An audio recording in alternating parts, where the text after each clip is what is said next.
Heading from 14 miles west of Gainesville to near Price Place, moving northeast at 40 miles per hour. Expected hazards include 60 miles per hour with gusts and quarter-size hail. This is a radar-indicated threat.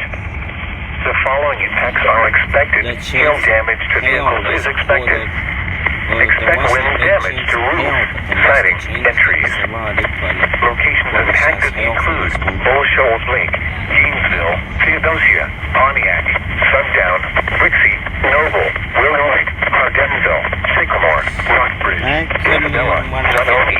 For your protection, move to an interior room on the lowest floor of the building. With this back, they could see tornado warnings, so we'll see if they send out a tornado warning. I don't think so, Missouri, but Douglas, and Ozark.